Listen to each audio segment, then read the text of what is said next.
प्रधानमंत्री नरेंद्र मोदी राजस्थान में थे, आप जानते हैं। अजमेर से प्रधानमंत्री नरेंद्र मोदी ने आज महाजनसंपर्क अभियान की शुरुआत की, जिसे 2024 चुनाव के लिए शंखनाद माना जा रहा है। लेकिन 2024 के फाइनल से पहले 23 का सेमीफाइनल भी तो होना है और यही राजस्थान में ही होना है। इसीलिए बीजेपी एक तीर से दो निशाने साधने में जुटी हुई नजर आई राजस्थान में।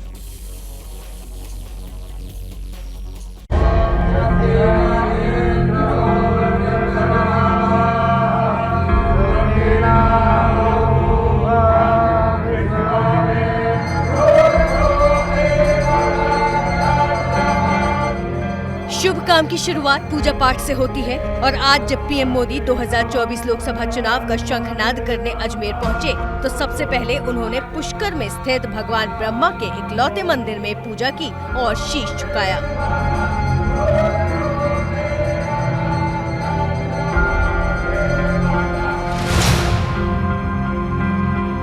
पीएम के अजमेर दौरे से बीजेपी ने लोकसभा चुनाव के 1 महीने के महाजनसंपर्क अभियान की शुरुआत की,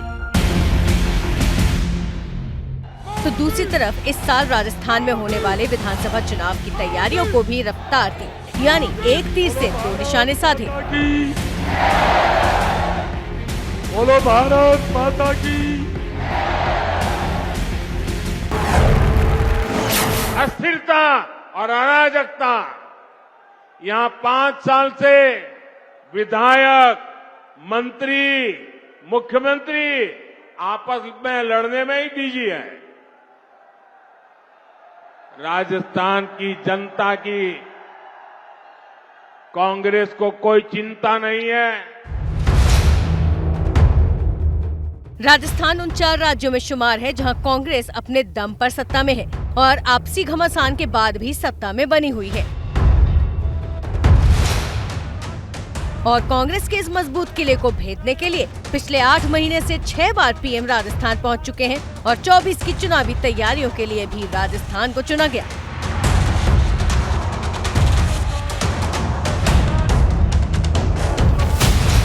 राजस्थान में लोकसभा की 25 सीटें हैं और विधानसभा की 200 सीट। 2014 और 2019 लोकसभा चुनाव में बीजेपी ने राजस्थान में क्लीन स्वीप किया, लेकिन 2018 विधानसभा में राजस्थान की सियासी रवायत बरकरार रही और कांग्रेस सत्ता में लौटी।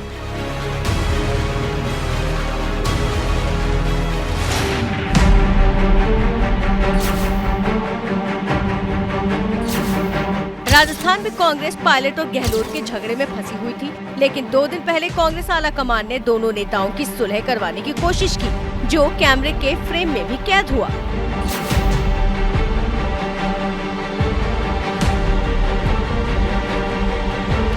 यानी फिलहाल के लिए कांग्रेस की टेंशन थोड़ी कम हुई।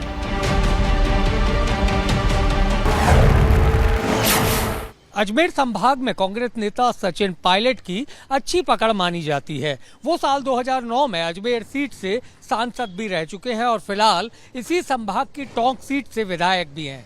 आलाकमान से बैठक के बाद सचिन पायलट फिलहाल शांत दिख रहे हैं। ऐसे में कांग्रेस को अजमेर संभाग में इसका फायदा मिल सकता है। विश्वास है कि हाईकमान के साथ में बैठना, बात करना, उसके बाद में क्यों नहीं कोई सहयोग करेंगे? बताओ, हम विश्वास करके चलना चाहिए। हम लोगों को विश्वास देके विश्वास जीता जाता है। तो देखते हैं कि ये विश्वास दिया गया है, हाईकमान ने विश्वास हम पे किया है, हम आगे करेंगे, सब मिलके चलेंगे तो सरकार हमारी आएगी। लेकिन आज अजमेर से महाजनसंपर्क अभियान की शुरुआत कर पीएम मोदी ने बीजेपी के पक्ष में हवा बनाने की कोशिश की और अगर ये हवा बरकरार रही तो राजस्थान में बीजेपी डबल इंजन सरकार के सपने साकार कर सकती है। 50 साल पहले कांग्रेस ने इस देश को गरीबी हटाने की गारंटी दी थी। कांग्रेस को सिर्फ झूठ बोलना आता है और आज भी कांग्रेस यही कर रही है। प्रधानमंत्री के ऊपर सुपर पावर थी। कांग्रेस सरकार रिमोट कंट्रोल से चल रही थी। भारत माता की। अब उस अजमेर का सियासी गणित भी समझ लीजिए, जहां से बीजेपी एक तीर से दो निशाने साधने की कोशिश में लगी है। अजमेर संभाग में 29 विधानसभा सीटें हैं। अजमेर संभाग से करीब 20 सीट सटी हैं।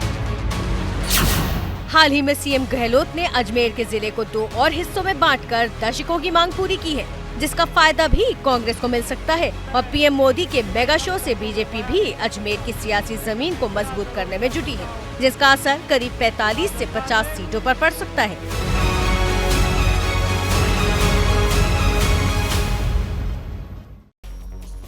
तो बीजेपी ने अजमेर से 2024 चुनाव का शंखनाद बजा दिया है और दूसरी तरफ विपक्ष बीजेपी की घेराबंदी में जुटा है। 12 जून वो तारीख जब पटना में विपक्षी एकता का मंच सजने वाला है और उससे पहले ही कांग्रेस की तरफ से बाकायदा सीटों का फॉर्मूला भी विपक्ष के लिए सामने आ गया।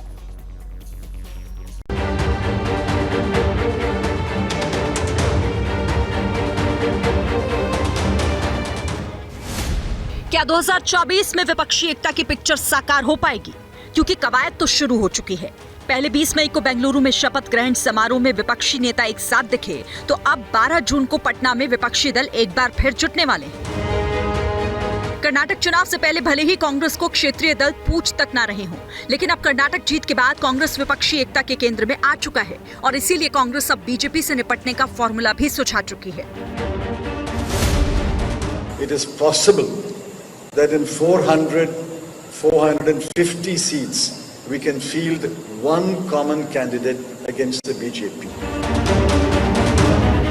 यूं तो कांग्रेस सांसद और पूर्व वित्त मंत्री चिदम्बरम कल मुंबई में केंद्र सरकार की नाकामियों को गिनाने पहुंचे थे और जब सवाल 24 पर आया तो उन्होंने 400-450 सीटों का फॉर्मूला सामने रख दिया।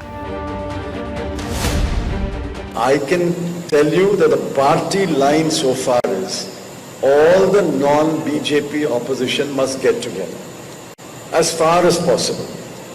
In my view, if the non-BJP opposition parties get together, it is possible that in 450 seats we can field one common candidate against the BJP.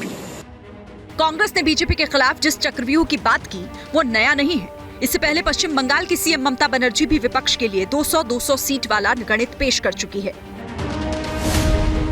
Wherever is the Congress strong in their respective 200 seat or something, what we have already calculated, let them fight. We will give support. No, nothing is wrong, but they have to see that they have to support the other political party also. I am giving you the support in Karnataka, but you are fighting against me every day. It should not be the policy. मतलब ये हुआ कि जिन राज्यों में कांग्रेस मजबूत है वहां focus करें और बाकी क्षेत्रीय दलों के लिए छोड़ दें। इस फॉर्मूले के हिसाब से पश्चिम बंगाल में टीएमसी, यूपी में एसपी, बिहार में आरजेडी जेडीयू, महाराष्ट्र में एनसीपी शिवसेना, तमिलनाडु में डीएमके, दिल्ली पंजाब में आम आदमी पार्टी के खिलाफ कांग्रेस से उम्मीदवार नहीं उतारने का आइडिया दिया जा रहा है। इनके अलावा आंध्र, तेलंगाना, केरल की सीटें भी शामिल हैं। ममता बनर्जी के मुताबिक 200 सीटें ऐसी हैं जहां कांग्रेस को बाकी विपक्षी समर्थन दे सकते हैं। ऐसे में वो 200 सीटें कौन सी हो सकती हैं, जरा उसे भी समझिए। मध्य प्रदेश में 29, कर्नाटक में 28, गुजरात में 26, राजस्थान में 25, असम में 14, छत्तीसगढ़ में 11 और हरियाणा में 10। इनका जोड़ 143 का होता है। यहाँ कांग्रेस और बीजेपी में लगभग सीधी लड़ाई है। इन सीटों पर कांग्रेस को विपक्षी दलों का समर्थन कांग्रेस को देने की बात हो रही है। इसके अलावा बड़े राज्यों में 4-5 सीटें देकर आंकड़ा 200 पहुंचाने का है। विपक्षी एकता की मुहिम के साथ नीतीश देश भर में विपक्षी राजनेताओं से मेल मुलाकात कर चुके हैं और अब वक्त सबको एक साथ बिठाकर फॉर्मूले को अमली जामा पहनाने का है। और इसके लिए 12 जून की तारीख मुकर्रर है। इसकी अगुवाई सीएम नीतीश कुमार कर रहे हैं, जिनकी मुहिम की तुलना ममता दीदी जेपी नारायण से कर चुकी हैं। नीतीश जी को यही रिक्वेस्ट किया है कि नीतीश जी देखिए, जयप्रकाश जी का जब मूवमेंट हुआ था बिहार से हुआ था। विपक्ष भले ही संपूर्ण क्रांति के सपने देख रहा हो, लेकिन फिलहाल संपूर्ण विपक्ष एक साथ एक छतरी तले आ पाएगा ये बड़ा सवाल है, क्योंकि विपक्ष के कई दल कई राज्यों में आपस में ही उलझे हुए हैं। दिल्ली सरकार के अध्यादेश के खिलाफ कांग्रेस को आपका समर्थन करना है या विरोध, इस पर स्टैंड क्लियर नहीं है। वहीं ममता दीदी भले ही सीटों का फॉर्मूला सुझा रही हूं, लेकिन बंगाल में कांग्रेस को कितनी सियासी जमीन दे पाएंगी ये साफ नहीं है और ऐसे कई सवालों ने फिलहाल विपक्षी एकता पर सस्पेंस बना रखा है। नेता राहुल गांधी 7 समंदर पार अमेरिका के सैन फ्रांसिस्को में हैं। 40 मिनट का वहां उन्होंने भाषण दिया, जिस दौरान मोदी सरकार पर राहुल गांधी ने तीखे हमले किए। अब राजस्थान के अजमेर में प्रधानमंत्री नरेंद्र मोदी ने आज अपनी रैली से भ्रष्टाचार से लेकर संसद के उद्घाटन के बॉयकॉट तक के तमाम मुद्दों को लेकर कांग्रेस पर किया है जोरदार पलटवार। मोहब्बत की दुकान के नारे के साथ कल कांग्रेस नेता राहुल गांधी ने अमेरिका के सैन फ्रांसिस्को में भारतीय मूल के लोगों को संबोधित किया। राहुल भले ही मोहब्बत की दुकान का नारा बुलंद करते हो, लेकिन पीएम मोदी पर उनकी जबान तीखी रही। I think one has to be very, very careful when one changes the representative structure of a country. So I'd be quite interested in understanding exactly how they've come up with the number 800 and what are the criteria that they're using. These things should not be done flippantly. Rahul के बाद आज PM Modi ने अजमेर में mic थामा। मौका भले ही महाजनसंपर्क अभियान का रहा हो, लेकिन निशाने पर कांग्रेस को लिया। 3 दिन पहले आपने ये देखा है, भारत को नया संसद भवन मिला है। आपने टीवी पर देखा। मैं आपसे पूछता हूं, ये नया संसद भवन आपको गर्व हुआ कि नहीं हुआ? आपका माथा ऊंचा हुआ कि नहीं हुआ? हमारे देश की शान बढ़ने का आपको आनंद हुआ कि नहीं हुआ? लेकिन कांग्रेस और इसके जैसे कुछ दलों ने इस पर भी राजनीति का कीचड़ उछाला, लेकिन कांग्रेस ने भारत के गौरव के क्षण को भी अपने स्वार्थी विरोध की भेंट चढ़ा दिया। 24 की यलगार में ललकार नीतियों तक ही सीमित नहीं रही।